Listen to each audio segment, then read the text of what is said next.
અમો અબળાનો અંત આણે, એનું કારજ તે શું સરશે?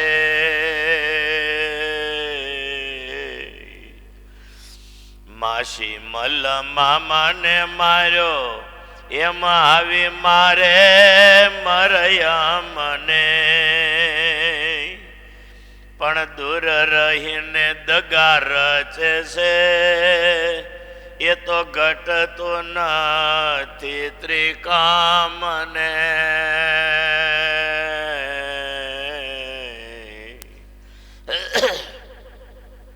સ્વાર્થ વિના શાને માટે અમયો પર એણે આદર્યો. અમે અબળાએ યુદ્ધ વયનો, હે ભૂંડું તે ભાઈ કહો શું કર્યો? અનેક અપરાધ હોય અબળાના, તોય નર નથી કોઈ મારતા. એ ભણી આવ્યા છે ભાઈ ભાઈ બહુ, કેમ એટલું નથી વિચારતા.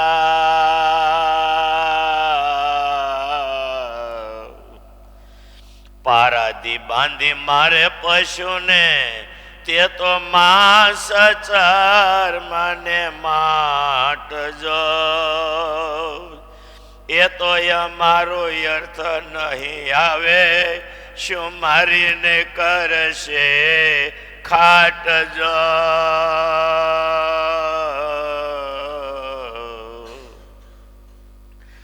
નહોતું દીઠું નહોતું સાંભળ્યો, જે પ્રીત્ય કરીને પ્રાણ હરવા. ઉદ્ધવ એવો યલ બેલાને, કોણે શીખવ્યું જો કરવા?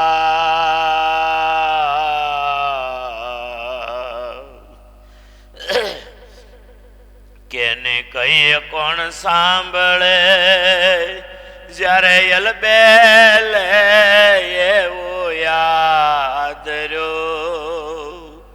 ઉગરવાની અમે આશા મેલી, મરવાનું મન નિશ્ચય કર્યો.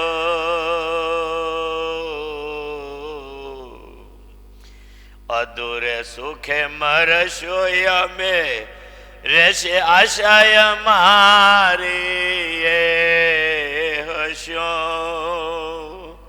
નિષ્કુળાનંદ ના નાથ સાથે નથી પડવું નો ખુશ ને હશો.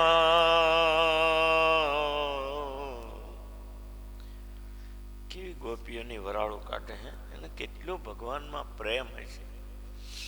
કોઈ દિવસ વિચાર આવે કે આપણને એવો સ્વામિનારાયણમાં પ્રેમ ક્યારે થશે? જિંદગી આમને પૂરી થવા આવી. સાપરા બધા એના લગભગ બેઠા ને એના ધોળા થઈ ગયા, એક બે કાળા સાપરા વાળા છે. અને ભગવાનમાં પ્રેમ ન થાય ને તો જિંદગી હારી હાવ નકામી જ કહેવાય. દુનિયામાં ભલે હોશિયારી હોય, નામના વાહવા થતી હોય, પણ અંતે ભવ બગાડશે એ વાત હાવ નક્કી છે. સ્નેહ ગીતાજી નિષ્કુળાન સ્વામીએ લખીને એ ગોપીઓના પ્રેમની કહાની છે. કૃષ્ણ ને ઉદ્ધવ. કૃષ્ણ દ્વારકાના માલિક હતા ને ત્યારે ઉદ્ધવજી એના સલાહકાર હતા. વસનામૃતમાં એને ચોવટિયા કહ્યા છે. ગામઠી ભાષામાં સોવટિયા કહે અને ઊંચી ભાષામાં એને સલાહકાર કહે. બધા એને સલાહકાર હોય. નરેન્દ્ર મોદીને પણ સલાહકાર બે પાંચ હશે. હારે મોટો માણસ હોય ને એને પણ સલાહકાર તો હોય જ. અને એ ઉદ્ધવ કરતા જો સળિયાતી હોય ને તો ગોપીઓ.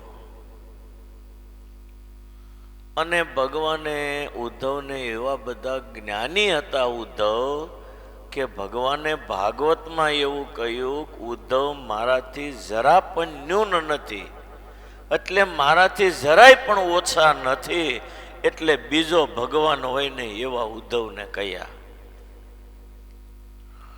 પણ છતાંય ભગવાનને થયું કે જ્યાં સુધી ગોપીઓના જેવો પ્રેમ ઉદ્ધવમાં નહીં આવે તો આટલો જ્ઞાની હોવા છતાં એનું મોત બગડવાની શક્યતા પૂરી. એ ભગવાને નક્કી કર્યું હતું. ઉદ્ધવ જ્ઞાની છે. અસ્માન લોકા દુપરતે મયી જ્ઞાનમ મદાશ્રયમ. હું ધામમાં જઈશ ત્યારે મારે આશ્રયેલ જ્ઞાન રહેલું એ હું કોને આપીશ? પછી એને વિચાર કર્યો,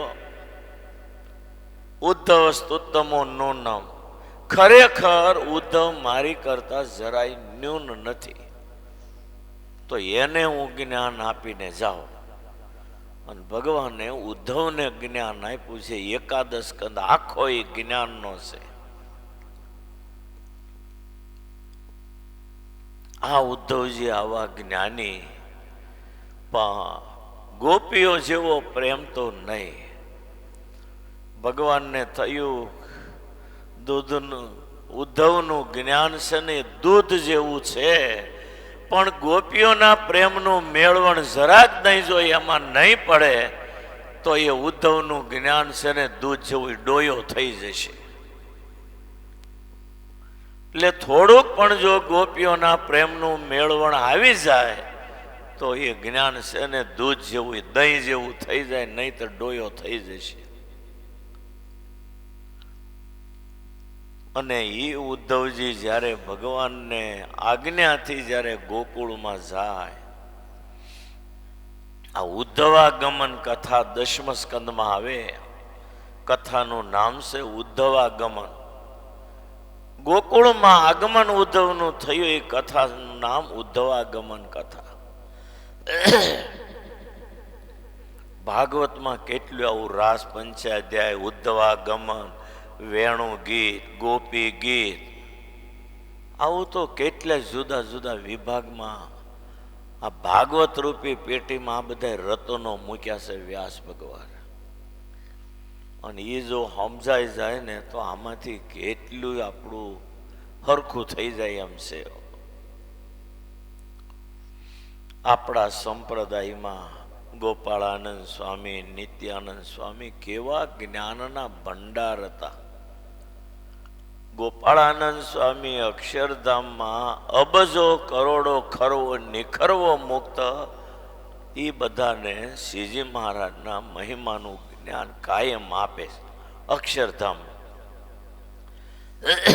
અહીંયા તો આપણે ખાવાય જવાનું હોય, કપડાં ધોવાના હોય, નાવા ધોવાનું હોય, ધંધે જવાનું હોય, બૈરા છોકરાને મળવાનું, એને માટે કપડાં લેવા જવાનું હોય, પાવણાવાના હોય, લોકડું ઢીકડું પૂછડું કે એમ 100 જાતની ઉપાધિ. અહીંયા ત્યાં તો દિવ્ય શરીરથી ભગવાનની સામે બેસે, એ મૂર્તિનું સુખ લઈને થાકે નહીં. થાકે તો બીજે જાય ને. એ મૂર્તિનું સુખ જ એવું અલૌકિક છે. પાછો એ મૂર્તિનો મહિમા ગોપાળાનંદ સ્વામીએ મૂકતો ને કે, એટલે મૂર્તિને મૂકીને ક્યાંય જાય જ નહીં. એ ધામમાં જો વયું જવાય ને તો આ બલા બધી ટળી જાય. માળા ફેરવી, સત્સંગી થયા ને વહેલા જાગીને મંદિરે આવીએ છે. એ ધામમાં જવા હાટું કરીએ. અને એ ધામમાં તો શું છે, મરી જાય તો જવાય, પણ મરવા પડીએ દવાખાને આપણે જીવતું રહેવું છે. એટલે એક બાજુ ધામમાં જવા ભક્તિ કરીએ છીએ ને એક બાજુ મરવાની બીક લાગે છે. હવે મર્યા વગર તો આપમેળે મર્યા વગર તો સ્વર્ગે ધામમાં જવાતું નથી. આનો અર્થ એ થાય કે આપણને હજી ભગવાનનો મહિમા સમજાયો નથી. મહાપુરુષો ભગવાનને એમ કે કાલે આવતો તો આજે આવે, અમે તૈયાર જ છીએ. પણ એની સમજણ કાંઈક જુદી છે ને આપણી સમજણ કાંઈક જુદી. આપણે તો મિલકતીઓ વધારવા સિવાય કઈ ધંધો જ નહીં કરતા. આ તો છોકરાના હાથમાં વહીવટ હોય ગયો ને આપણું ન હાલે ને એટલે માળા લઈને બેઠા છે. જો આગળ છોકરા ન હોય ને કરોડો રૂપિયા આવી ગયા ને તો હજી દોટું કાઢતા હોઈએ આપણે. હા, મેં જાણ્યું ઘણું. કેટલા એના છોકરાઓના હાથમાં ગયું નથી હાલતું બાપાનું, અને હાલતો હોય ખબર પડે. ઘણા કે આમાં અમારે હાલે તો લખાવો, લ્યો 10,000 ખબર પડે. છોકરાને પૂછ્યા વગર 10,000 લખાવો છે, ખબર પડે. આગળ ઘસકાવી નાખે ને ઘરે જાવ તરફ કોક જ એવો નીકળે દીકરાને પૂછ્યા વગર લખાવી કે 2 લાખ કે લાખ. મેં ઘણાને જોયું આવું. મરદના દીકરા કેટલા સુખી, છોકરાઓને મોટા કર્યા, ધંધે લગાડ્યા, કરોડપતિ કર્યા. હવે બાપનું નથી હાલતું, છોકરા કે એટલું થાય છે. આમ તો અમારે ને તમારે બધું હરખું જ ને, કે કઈ ફેરફાર? બધા હરખું જ હોય.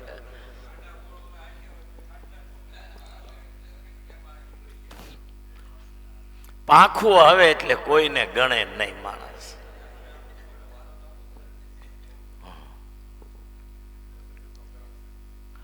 આ જગતનો ક્રમ છે, સાચી વાત છે. પણ આ ઈશ્વરની માયા હો કે આજે એક છોકરો દર વર્ષે એના મા બાપને જાત્રા કરાવવા લઈ જાય છે. દર વર્ષે કાકા કાકી મા મમ્મી એ બધાને ગાડીમાં બેહારીને જાત્રા કરવા લઈ જાય છે. એ છોકરો અહીંથી 4-5 એના વડીલ મા બાપને કાલે સવારે નીકળવાના છે. લ્યો, આવા કેટલા દીકરા નીકળે? મન તેમ કહો. લ્યો, આવા કેટલા દીકરા નીકળે? 100માંથી જો 2 નીકળે તો હું તો કહું ધન્યવાદ.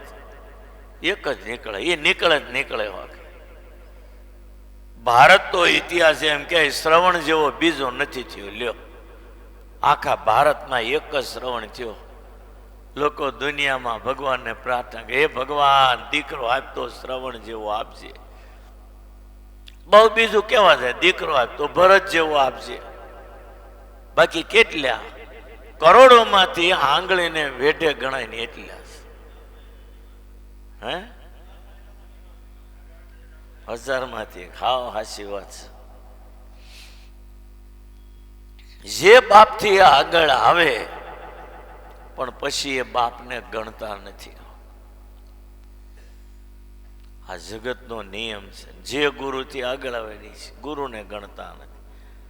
આખા જગતની વાત કરો, એક વ્યક્તિને નહીં કહેતો. પાછું તમે ટોપલો નહીં કોઈ લઈ લેતા ના. કોક નીકળી જાય એવા બાપા સાથે ઠોકીને લખી લ્યો 80,000, અને છોકરાને કહે તો છોકરો તરત માની જાય.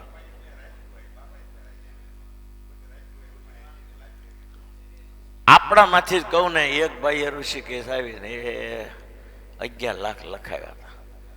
અહીં આવ્યા ને મહિનાની અંદર છોકરાના હાથમાં વહીવટ ગયો. મને કે સ્વામી જય સ્વામિનારાયણ, હવે છે ને મારાથી કાંઈ હવે અપાયું રહ્યું નથી, પણ જોઉં છું મારાથી ખાનગીમાં ધંધો કરીને થશે તો આપીશ. તેને થોડા કહીને આપી દીધા. જો કે 11 લાખ મને ઋષિકેશમાં સંપ્રદાયમાં નામ છે, પણ બિચારાનું હાલે નહીં. અને આમાં શું છે કે આમાં કોઈ છોકરાનો વાંક કઢાય એવું નથી. આ ઈશ્વરની માયા જેટલી બળવાન છે ને, એ ભગવાને હારી ટોપલામાંથી એવી છૂટી મૂકીને તો આ ધંધો જ આ કરે છે. હરખો હોય ને હલવાડવાનો ધંધો માયાનો, બીજું કાંઈ ન કરે. ક્યાંક હરખું હાલતો ને ન્યા લાકડું હકોરે જાય.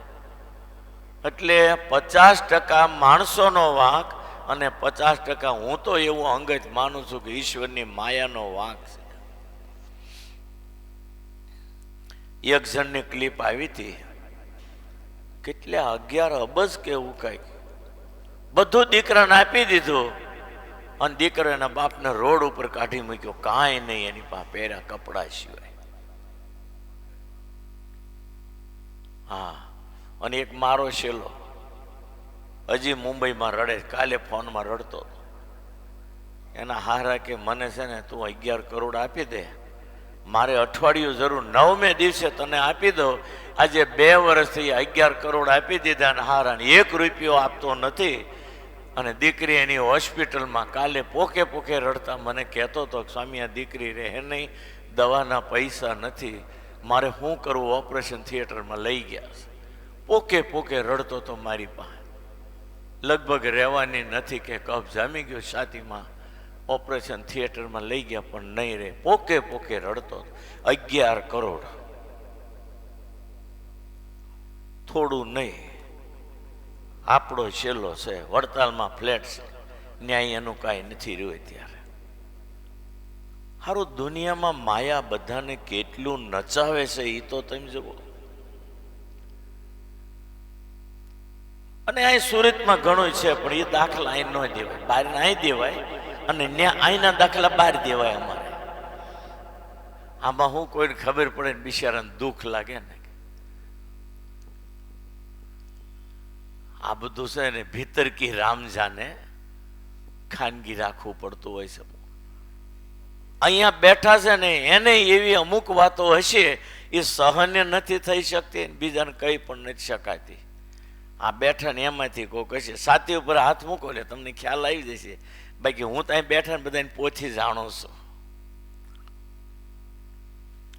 એટલે હરી ઉપાધિનો પાર નથી. એટલે કહું ભગવાન ભજી લેવા. આ બધું તો ચાલુ જ રહેવાનું. તમે એક ઉપાધિનો શેડો લાવો ને તો બીજી નીકળે, બીજીની શેડો લાવો ને તો ત્રીજી નીકળે. સોણીનો નેફો હોય ને હાથ સુધી ફેરવો ને તો એનો શેડો ન આવે. ખબર છે ને? સોણીનો નેફો હોય ને હાથ સુધી ફેરવા કરો ને શેડો ન આવે. એમાં આ ઉપાધિઓ છે ને એક પૂરી થાય ને હરખું કરો ને તો બીજું આવીને ઉભરે, બીજું હરખું કરો ને તો ત્રીજું. મરો ત્યાં સુધી આનો શેડો ન આવે. માટે બળતામાંથી બચ્યું એટલું આપણું. જેટલા ભગવાન ભજાય ને એટલું ભજન કરી લ્યો. અને ભજન સિવાય જેટલું કરો એ બધું મોતને બગાડનારું છે. જગતમાં હલવાણા એટલે કર્યા વગર છૂટક્યો નથી. બાકી આમાં ફાયદો જરાય નથી. A to Z તમને હાચી વાત કહું છું. ઘણાને તો ખબર હોય ને પડી જતી છે સ્વામી હવે થોડુંક મારી ઉપર તો નહીં બોલતા હોય ને. એટલે આવું હોય છે, ઘરે ઘરે હોય છે. શેલાનું કહે તો અમારી ઉપર લઈ લે સ્વામી એની ઉપર બોલતા હશે, એના શેલા ઉપર. એવું નથી, બધાયની વાત કરું છું. કેશવાનંદ હતો દ્વારકામાં, જોવો ને કેટલું નીકળ્યું હતું એની પાસેથી. આ તો ઢકાઈ ગયું, ઝાઝા વરસ ગયા. નવા ફાલને ખબર નહીં હોય એટલે અંધારામાં આંધળું કૂટાઈ ગયું. કેટલા કરોડ નીકળ્યા હતા, એ કેટલા વર્ષ પહેલા ઠેકાણે થઈ ગયો. જો કે બીજા પણ કેટલાય દાખલાઓ છે જ ને. અને એક નમૂનો જેલમાં પડ્યો છે ને જી, આશારામ, નારાયણ ને આશારામ, બે બાપ દીકરો. કેટલા કાળા કામ. મારો બેટો તોય જો તો હજી સાતી ઠોકીને જીવે. બોલો, એના બધાય ભવડા ખુલ્લા પીડ્યા. એક દીકરીની હજારો દીકરીઓની રૂપાળીની જિંદગી બગાડી અને વશીકરણ વિદ્યા થયો. આ બીજું કાંઈ નહીં. જે રૂપાળી દીકરી હાલ મારા ઘરે એટલી વય જ જાય, એના મા બાપને પૂછવા ન રહે. હારો વિદ્યા એવી શીખ્યો હતો. અત્યારે એની પાસે 10,000 કરોડથી રૂપિયો વધારે. એ 500 કરોડ ખવડાવે ને તો જેલમાંથી છૂટે એમ નથી. ઈશ્વર કેટલા ક્રૂર થઈ અને એને દંડ આપતા છે તમે વિચાર કરો લ્યો. નહીતર આજે 200-500 કરોડ ખવડો ગમે તે પ્રધાન ઓગળી જાય કે નહીં? 200-500 કરોડ કયો પ્રધાન ન ઓગળે? હા, બાકી તમે વિચાર કરો કેટલા પાપ એના. મને તો આ તો બધું હમણાં થયું. હું તો પછી 35 વર્ષથી વિચાર કરું હારો પાપીનો ઘડો કેમ નથી ભરાતો. મને તો પછી 30 વર્ષ પહેલા એમ થતું જ્યારે દુનિયામાં પૂજાતો હતો કે હારા આટલા બધા પાપ કરે છે, આનો ઘડો કેમ નથી ભરાતો. આજે ઘડો ભરાઈ ગયો ને તો 500 કરોડ ખવડાવે ને તો જેલમાંથી છૂટે એમ નથી. આ ઉપરથી આ એક બે ચમત્કાર, એક મોદીનો અને આશારામનો.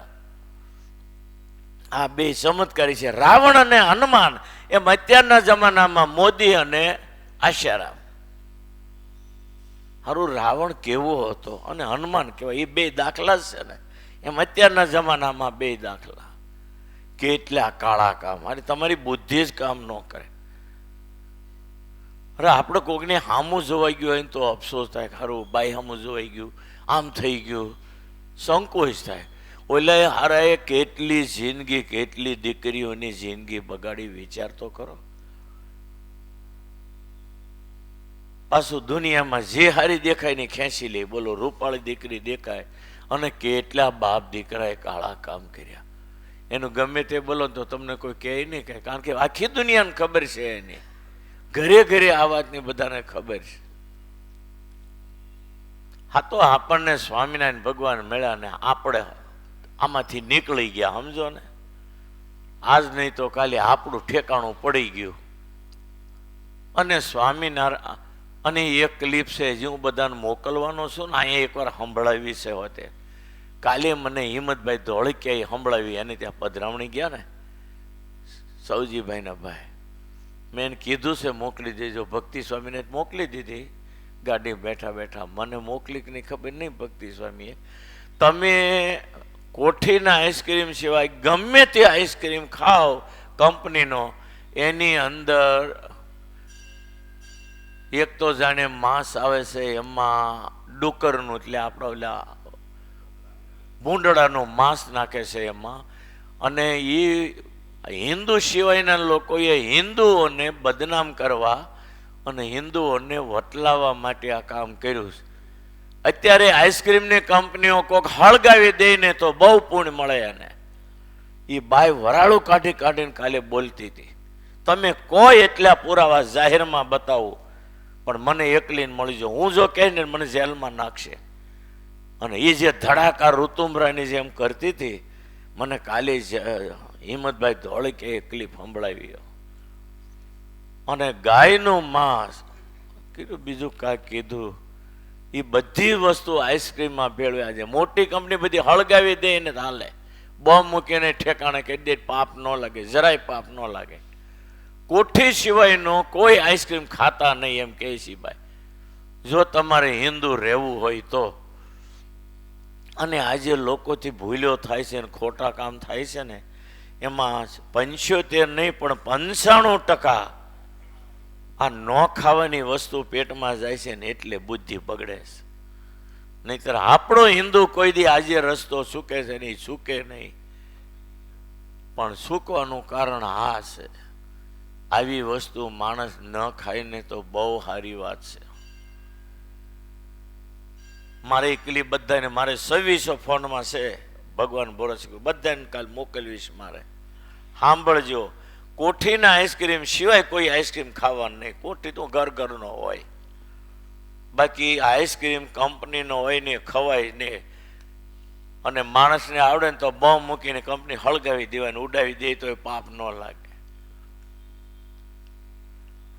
એટલે ખાસ કરીને સદાચાર ધર્મ છે ને, શ્રુતિ અને સ્મૃતિ તેમણે પ્રતિપાદન કર્યો એવો જે સદાચાર, તેને ધર્મ જાણવા શિક્ષાપત્રીમાં લખ્યું છે ને, એ આ સદાચાર આખો વહી ગયો. સત આસાર હતો ને અસત આસાર આવી ગયો છે. એટલે માણસે સમજે ને, કોઈ દિવસ કંપનીનો આઈસ્ક્રીમ ખાવો નહીં. એમાં કેટલી વસ્તુ ભેળવે છે, કેટલા ટકા કઈ કઈ વસ્તુ, એ પાકા પુરાવા, એક સંશોધન આખી કંપની એને સાબિત કરી અને જાહેર કર્યું છે. અને આ બેન તો એટલું વરાળો કાઢીને બોલે છે, ઋતુંબરા જેવી છે, સાંભળવા જેવી. હું બધાને મોકલી ક્લિપ. એટલે આઈસ્ક્રીમ તો કોઈ ખાતા જ નહીં. જો માણસો કોઠીનો મળે શેરીએ શેરી, ઘરગથ્થું હોય ને એ ખવાય. બાકી કોઈ પણ કંપનીનો આવે ને તો કંપની હળગાવી દેવાય, પણ ખવાય તો નહીં. અને ઘણા મરણિયા થાય આવું કરે છે ને. મરી જવું છે તો આવું કરીને મરવાનું, એમાં હું વાંધો. એટલે સદાચાર ધર્મ ગયો ને ત્યારથી આ બધું લોપ થઈ ગયો. પીણાઓ, ખાદ્ય પદાર્થો, પીઝાની અંદર તો કેટલી ખરાબ વસ્તુ આવે. મરી જવાય, દવા પીને મરી જવાય, પણ પીઝા તો ખવાય નહીં. લ્યો હું કહું તો. અને આપણને પીઝા વગેરે હાલતું નથી. ઘોળીને પી જાય સાધુના શબ્દો, પણ પીઝા તો ખાવા પડે, ઘરે નથી બનાવાતું. એ બહારનું તમે કેમિકલ વાળું લાવીને પાછું પીઝા નાખો એટલે એનું એ થયું ઘરે બનાવો તો. આ ગોપીઓને જે ભગવાનમાં પ્રેમ થયો ને એનું આ જ કારણ હતું. તેથી ભેળસેળ વાળી કોઈ વસ્તુ ખાવામાં આવતી નહોતી ને, એટલે ભગવાનમાં પ્રેમ થતો હતો ને પ્રેમમાં એ ડૂબી જતી હતી. અત્યારે કામરેજથી આ બાજુ આવો, કઈ વસ્તુ સોખી કોઈ મને બતાવી છે? એક વસ્તુ, ગાય ઘરે રાખીને ઘાસ ખવડાવો ને દૂધ કહો તો ઈ દૂધ ચોખ્ખું હોય, બાકી મળે ક્યાં? આ કેટલી જાતના ઘી, કેવી ભેળસેળ એમાં. આપણે એક જ ડેરીને વાપરીએ, બધા મંદિરમાં હલકું વપરાય. તપાસ સર્વે કરો એને તો કરી આવી, અમે કરી લીધું પાકું. પેલા હરિભગત રૂપિયા પૂરા આપે છે, શું કરવા તમે આવી હલકી વસ્તુ આપો છો? તમ તારે કમાવું હોય તો વાંધો નહીં, પણ વસ્તુ હાસી આપો. અને મંદિરોમાં ક્યાં ખોટ છે? રોજ મોહનથાળ ને હાટા લાડવા ખાઈને તોય કોઈ મંદિરમાં ફરક પડે એમ નથી. એટલું તો સ્વામિનારાયણે ખડકી દીધું છે. અને જે હરિભક્તો થકી મંદિરમાં આપણે તાકડ ધીંગા કરીએ, એ હરિભક્તોને આવી હલકી વસ્તુ ખવડાવવાની મરી જવું જોઈએ. કેવા ભાવથી લોકો મંદિરોમાં દાન આપે. છોકરો 5 રૂપિયા માગે ને તો ધોલ મારે કાં ન આપે, એની પાસે સાધુ માગે તો લાખો રૂપિયા આપી દઈશ. ખાનલીનો ઘનશ્યામભાઈ છે, સાધુ માગવા જાય લાખો રૂપિયા આપે. એની દીકરી કેટલું રડી તો કિંમતી મોબાઈલ 50,000 ન લઈ દીધો, આમ કરોડો રૂપિયા આપે છે. ન લઈ દીધો એને મોબાઈલ. ભગવાન માટે વાપરે ને, આમાં તને નાખી શું મળવાનું છે? જે કરોડોનું દાન કરનાર વ્યક્તિની વાત કરું. આપણી પાસે કાંઈ નથી. આ જેની પાસે છે એની સમજણ કહું. સત્સંગ છે ને ચિંતામણી જેવો છે. જેટલા ભગવાનના ભક્ત છે ને એની અંદર કોઈ પારકો નથી રહેતો. એની અંદર સ્વામિનારાયણ ભગવાન પોતે જ રહે છે. અને એને છેતરવાનો ધંધો કરીએ તો ઈશ્વર ક્યાં છોડવાનો વિચાર કરો લ્યો. કોઈ ઘરે ગાય રાખતા હોય ને એ દૂધ વાપરે, એ એમાંથી દહીં બનાવે ને એમાંથી માખણ કરે, એને તાવીને એમાંથી ઘી બનાવે, એ જ ઘી ચોખ્ખું, બાકી ભડકે બળે બહાર બધું. સ્વામિનારાયણ ભગવાને આપણને સદાચાર ધર્મ કહ્યો. શ્રુતિ અને સ્મૃતિ એમણે પ્રતિપાદન કર્યો. એવો જે સદાચાર એને તમે ધર્મ જાણો. આ શિક્ષાપત્રીના શબ્દો છે. અને જેટલું તમે બહારનું નહીં ખાવાનું બંધ નહીં કરો ત્યાં સુધી કોઈ દી ભગવાનમાં પ્રેમ થવાનો નથી. ન કરવાનો હોય ને ત્યાં આગળ ગમે ત્યાં પ્રેમ થઈ જવાનો. પછી કે ફલાણા છોકરો છોકરી લઈને ભાગી ગયો, બુદ્ધિ ભ્રષ્ટ થાય, પછી માણસ કરે હું? તમે વિચાર કરો. આનું કારણ આ જ છે, આપણો આચાર વ્યવહાર બદલાઈ ગયો છે, એનું પરિણામ આ છે. ખાદ્ય પદાર્થો બદલાતા જાય. અત્યારે જો ચોખા ડુપ્લિકેટ બને, દાળ ડુપ્લિકેટ બને, બાજરી બને છે કે નહીં એ ખબર નથી આપણને, બાકી બધું ડુપ્લિકેટ બને જ લ્યો. કાજુ ડુપ્લિકેટ બને, પ્લાસ્ટિકના કાજુના હાર પણ મળે છે, અને ખાવાના કાજુ ડુપ્લિકેટ બને. બોલો, બધા અમને એ બધું બનશે તો ખરું જ હવે. અને ચાઇના વાળાને હારો હું ધંધો છે, બધી જ વસ્તુ ડુપ્લિકેટ તરત બની જાય. ભારતમાં ન અડે, પણ ચાઇના વાળા તરત બનાવી નાખે. પ્લાસ્ટિકના કુસાની એક ફેક્ટરી મેં હમણાં ક્લિપ જોઈ હતી, એમાંથી હું બનાવતા હતા, ઘઉં બનાવે લ્યો એવા. અને તમે જુઓ એટલે તમે એમ કહો કે ઘઉં જ છે પ્લાસ્ટિકના. બોલો, એને ઓળખવાની નિશાની હોય, પણ એ આપણને ખબર ન હોય. બાકી આમ પાણીમાં નાખો ને એટલે ડુપ્લિકેટ હોય તો તરે, બીજું હોય ડૂબી જાય, એવું હોય ને. એમ ખબર પડે, બિચારાને કોઈ ખબર ન હોય. અને કઠણાઈ તો સાચું કહું તો અત્યારે કોની છે? ગરીબોની છે. એ બિચારા પહોંચી ન શકે ક્યાં સાચી વસ્તુ લેવા જાય. દૂધ કદાચ સાચું મળે 80 રૂપિયાનું લીટર, ક્યાં બિચારો લેવા જાય? માંડ 15,000માં ખેંચીને રૂમ ચલાવતો હોય. છોકરાને ફી ભરવાના ન હોય.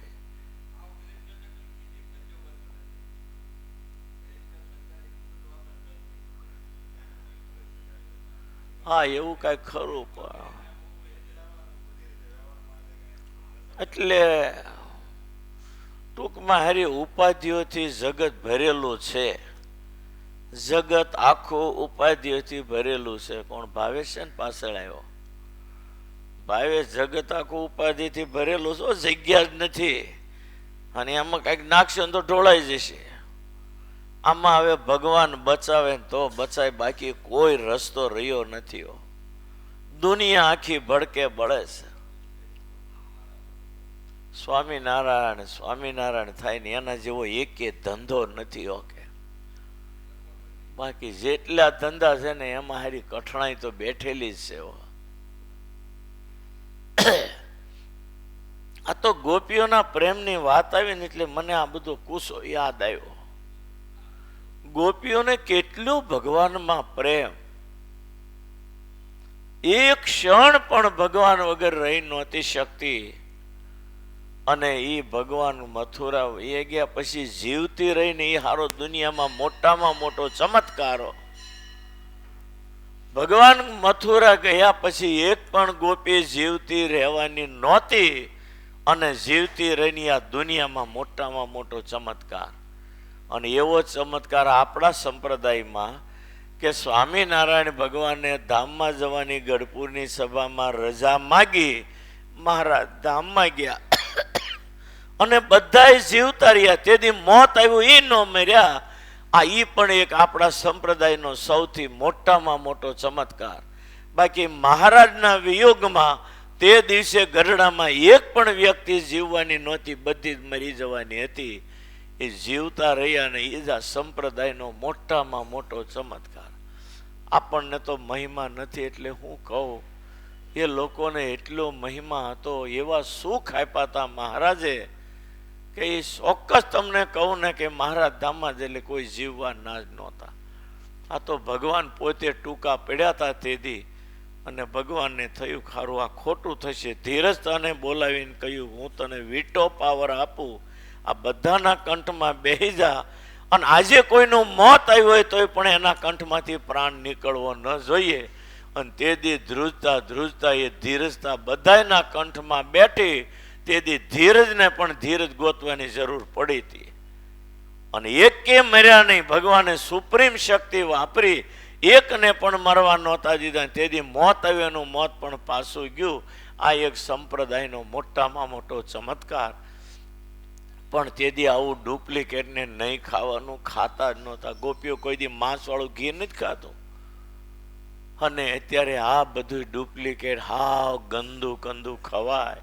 ખરેખર માણસનો વાંક નથી, પણ આહાર બગડ્યા છે ને એમાં બુદ્ધિ ભ્રષ્ટ થઈ અને ન ખાવાનું ખાતા થયા. એટલે માણસથી બહુ ખોટા કામ થવા માંડ્યા. આમાં 50% ઈશ્વરની માયાનો વાંક ને 50% માણસનો વાંક. માયા કેટલી બળવાની એવી બેઠી છે, કોઈને હકે હક લેવા દેતી નથી. માટે છેલ્લી વાત છે, ભગવાનનો દ્રઢ આશરો રાખી બહારની વસ્તી ખાવાનું બંધ કરીને થાય ને એટલું ભજન કરવા માંડો. જેટલા નામ જીભેથી વધારે નીકળશે એટલી બેટરી ચાર્જિંગ થશે. માટે બેટરી ચાર્જિંગ કરવા માંડજો. મોબાઈલની નહીં થાય તો હાલશે, પણ જિંદગીની બેટરી ચાર્જિંગ કરજો ને. ચાર્જિંગ કરવા સતત સ્વામિનારાયણ ભગવાનનું નામ લેવું, એના જેવું એકેય ચાર્જિંગ નથી. સહજાનંદ સ્વામી મહારાજ.